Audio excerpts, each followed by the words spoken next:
Good morning, students. This is Miss Maza with you on Monday. Hope you had a great Easter, and I hope that you stayed safe from the storms that we had yesterday. I know that was kind of scary. I hope everyone is safe. I've been praying for all of you. This is Morning Math with Miss Maza, and so today we're going to begin working with our multiplication facts of 2. So to do that, the first thing we're going to do is practice our skip counting by 2s, okay? Now I'm going to show you in a minute how this is related to knowing your multiplication facts. So we are going to start with 0 for the mere fact that 2 times 0 is 0. So we're going to start right there. So here we go. Let's skip count by 2s. 0, 2, 4, 6, 8, 10, 12, 14, 16, 18, 20. Let's do it one more time. 0, 2, 4, 6, 8, 10, 12, 14, 16, 18, 20. Let's see if we can do it without looking. Here we go. Let's see. Let me think. Deep breath. Here we go.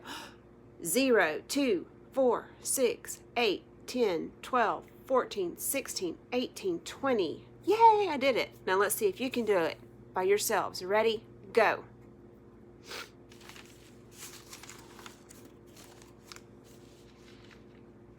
Awesome job. I think you got it. So why is skip counting important for us to learn our multiplication facts? Well, let me show you something. 2 times 0 is 0. 2 times 1 is 2. 2 times 2 is 4. 2 times 3 is 6. 2 times 4 is 8. 2 times 5 is 10. 2 times 6 is 12. 2 times 7 is what? You got it, 14. What's 2 times 8? 16. 2 times 9 is 18. 2 times 10 is 20. So see if you can skip count, you can do your multiplication facts. So if I had 2 times 3, I could hold up 3 fingers and I could count 2, 4, 6, and I know that 2 times 3 is 6. And that'll help me get those multiplication facts memorized. So let's go to our cards. I know we actually just said all of our multiplication facts. We're going to do them in order today. If you've got a sheet of paper, I've just tore up some paper, made some flashcards out of it, index cards. Write these down as we go. You know, you can pause the video as we go if Miss Maza goes too fast. But so here we go. Let's work on these facts. We're just doing them in order today. Tomorrow we'll mix them up. Ready? 2 times 0 is 0.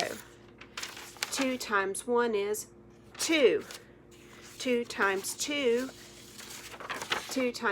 equals 4. 2 times 3 equals 6. See how we're skip counting? 2 times 4 equals 8. 2 times 5 equals 10. 2 times, my paper stuck, 2 times 6 equals 12. 2 times 7 equals 14. 2 times 8 equals 16. 2 times 9 equals 18. And 2 times 10 equals 20.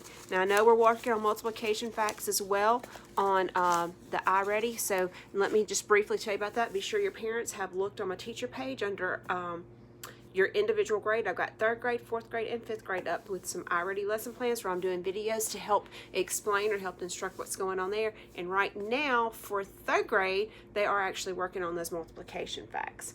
All right, so quickly, we're going to cover a couple more skills today. This is just review for everybody. As I said, we've got our individual class lessons going on there, but this is just some good review for everybody, okay?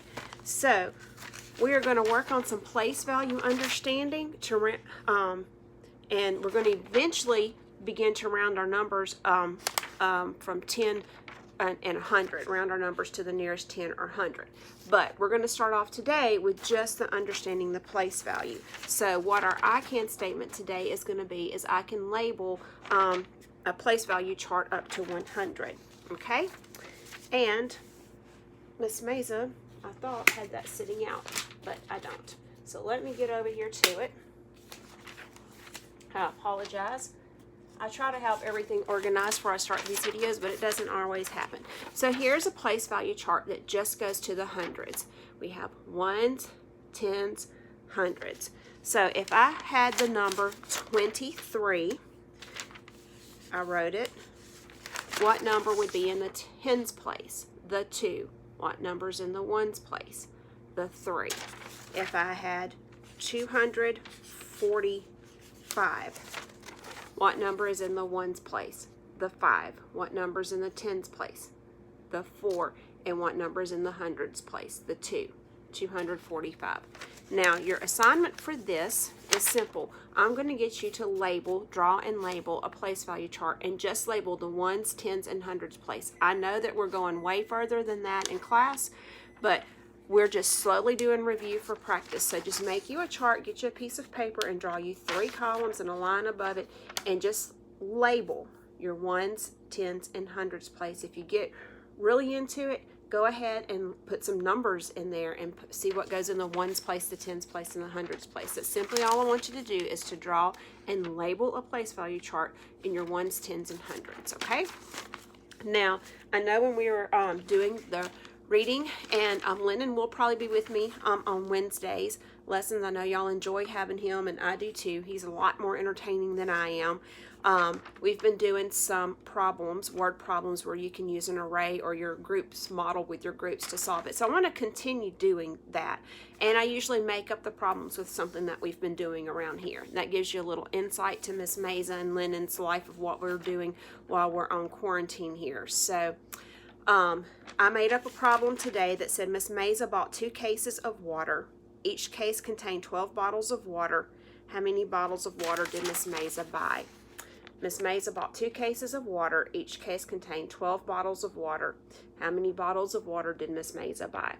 Now, I've been underlining your important words for you, but I want you to do that today and to use your read, draw, write process. So our main task today was that we could label a place value chart up to 100. So let me see that tomorrow. Have your parents email me or put it on Dojo, or however they want to get that sent to me.